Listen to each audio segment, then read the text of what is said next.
ଚାଲ ଆଗକୁ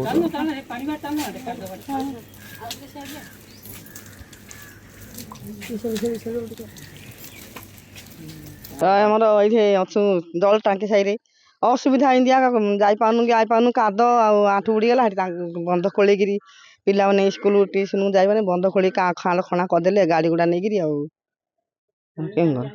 ଆଉ ଜଳ କାଞ୍ଜି ଆଣିପାରୁନୁ କି ଯାଇପାରୁନୁ ପିଲାମାନେ ପଡ଼ିକିରି ଆଣ୍ଠୁ ଗଣ୍ଠି ଛିଡ଼ି ରହିଛି ଆଉ ବହିପତ୍ର ସବୁ ଓଦା ହେଇ ତିନ୍ତିକି ରହିଛି ଆମ ମାନଙ୍କର ମାଡ଼ ହେଇ ରହିଛି ମାଇନାନ କ'ଣ କିଛି ମାଠିଆ ଟୋଲା ଭଙ୍ଗା ହେଇକି ରହିଛି ଆଉ କେଉଁ କରୁ କେତେ ଦିନ ହେଲାଣି ମାସେ ହେଲାଣି। ଆଉ କ'ଣ କହିବ ଯୋଉ ଆଉ ରାସ୍ତାଟାକୁ ଟିକେ ତମେ ଟିକେ ସାହାଯ୍ୟ କରିବା ଆଉ ଟିକେ ରୋଡଟା କରିବ ଆଉ କେଉଁ କରୁ ରାସ୍ତା ନେଲେ ତା ମନା କଲନି ଯେ ମାଟି ନଉଥିଲା ମନା କଲା ତାଙ୍କେ ଶୁଣିଲେନି ପରା ମନା କଲି ମାନିଲେନି କ'ଣ କହିଲେ ଆଉ କୁଆଡ଼େ ନେବୁ ରୋଡରେ ନେବୁନୁ ଆଉ କୁଆଡ଼େ ନେବୁ ବୋଲି କହିଲେ କହିଲେ ରାସ୍ତାଟା ସଜେଇବା ପାଇଁ କହିଲେନି ସଜେଇବା କହିଲାକୁ ବୋଲେ ଆମେ କ'ଣ ସଜେଇବୁ ସଜେଇବା ନବ ସଜେଇବା ସଜେଇବା ନବ ସଜେଇବା ଆମେ କେମିତି ସଜେଇବୁ ଆମେ କ'ଣ ସଜେଇବୁ ଭଲ ଗାଁ ପୋଖରୀଟେ ଗୋଟେ ପୋତି ଦଉଛି ପୋଖରୀଟା ନେଇକି ପୋତିଲା ଏଇ ମାଟି ଗଣ୍ଡେ ପକ୍କା ବେଲା ଖୋଲି ପକେଇଲାନି ବିକିଦେଲା ସବୁ ହଁ ମାଟି ନେଇକି 100 ଦେଇଦେଲା ଆଉ ସବୁ ପକେଇଦେଲା ଆଉ ସେ ବାହାର ପକେଇଲା ଆଉ ଏଇରା ପକେଇଲାନି ମାଟି ଗଣ୍ଡେ ହେଲେ ପକେଇଲାନି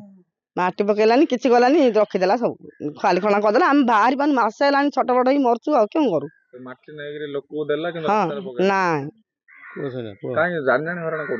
ଜାଣି ଆଉ ହଇରାଣ କଲା ନା ସେ ଜଗାଳି ସେଇଟା କିଏ ନାଁ କ'ଣ ତାର ବୁଲୁ ଜଗାଳି ବୁଲୁ ହଁ ସେଇ କରିଚିନ୍ତି ସବୁ ହେଲେ କ'ଣ ସରକାରଙ୍କୁ କ'ଣ କହିବ ତମେ ଆଉ ସରକାରକୁ କହୁ ଆଜ୍ଞା ଆମେ ଟିକେ ରୋଡଟା ଟିକେ କରିଦେବେ ଆମେ ଟିକେ ସହଯୋଗ କରିବା ଆଉ ଯିବା ଆସିବା ଆମ ପିଲାମାନେ ହଇରାଣ ହଉଛନ୍ତି ଆଉ କ'ଣ କହିବୁ ଆଉ ପିଲାମାନେ ସ୍କୁଲ ଟ୍ୟୁସନ କ'ଣ ବନ୍ଦ ହବ ପିଲାମାନେ ତ ପଡ଼ି ଉଠି ଯାଉଛନ୍ତି ଯାଇପାରୁନାହାନ୍ତି ବହିପତ୍ର ସବୁ ଓଦା ହେଇଗଲା କାଦ ହେଇଗଲା ଆଉ ସେମାନେ କୋଉଠୁ ଆଣିକି ଆଉ ଥରେ ଯିବେ କାରଣ ଆଉ ଦ୍ୱିତୀୟରେ ଆଜ୍ଞା କ'ଣ ଦେବେ କେମିତି ମାସ ହେଲା ତ ଆମେ ଚଳୁଛୁ ଅବସ୍ଥାର ଆଉ କ'ଣ ଅବସ୍ଥା ହଉଛ କ'ଣ ଅବସ୍ଥା ଦେଖୁନୁ ତମେ କେମିତି ଅବସ୍ଥାରେ ଚଳୁଛୁ ଆମେ କ'ଣ ଦେଖୁ ଆମେ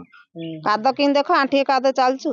ପିଲାମାନେ ସ୍କୁଲ ଟ୍ୟୁସନ ଯାଇପାରନ୍ତି ବହିପତ୍ର ପକେଇକିରି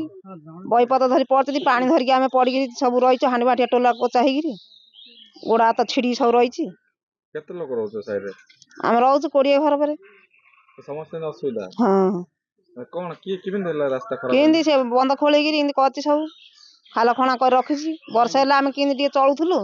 ଏବେ ବେଶୀ କାଦ କୋଦନ କରିକି ଆଣ୍ଠିଏ କାଦ କରିକି ଆଣ୍ଠିଏ ଖାଲ କରି ରଖିଛି ଆଗକୁ ତ ଆହୁରି ବର୍ଷା ହବ ଆହୁରି ବର୍ଷା ହବ ଆହୁରି କାଦ ହବ ଆମେ ହଇରାଣ ହବୁ ପିଲାମାନେ ସ୍କୁଲ ଟ୍ୟୁସନ ଯାଇପାରେ ଆମେ ଘରୁ ବାହାରି ପାରିବୁନୁ ପାଣି କାଞ୍ଜି କିଛି ଆଣିପାରିବୁନୁ ଆଉ କ'ଣ କହିବ ସରକାର କ'ଣ କହିବ ରୋଡ କର ବୋଲି କହିବ ସହଯୋଗ କର ବୋଲି କହିବ ଆଗରୁ ଭଲ ଥିଲା ରୋଡ ଆଗରୁ ଥିଲା ଟିକେ ଟିକେ ଏମିତି ଯିବା ଆସିବା ତରତର ହଉଥିଲୁ ପୁରା ଖରାପ ହଁ ପୁରା ଆଣ୍ଠିଏ କାଦ ଏତିକି ଜଙ୍ଗ ପୁଡୁଛି ସେଟା ଇଏ ହେଇଯାଇଛି କାଲୁଆ ହେଇଯାଇଛି ପଡିଗଲାଣି କେତେ ଜଣ ହଁ ପଡିଲୁଣି କେତେ ଜଣ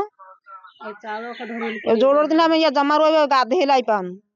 ଏଇଟା ଏଇ ରାସ୍ତା କେମିତି କରାଯାଇପାରିବ ମୁଁ ବିଡିଓ ସୋରଡ଼ାଙ୍କ ସହିତ କଥା ହେବି ଏବଂ ରାସ୍ତାକୁ କେମିତି ଯଥାଶୀଘ୍ର ଆମେ ତିଆରି କରିପାରିବା ସେ ଉପରେ ସେ ନିଶ୍ଚିତ ପଦକ୍ଷେପ ନେବେ।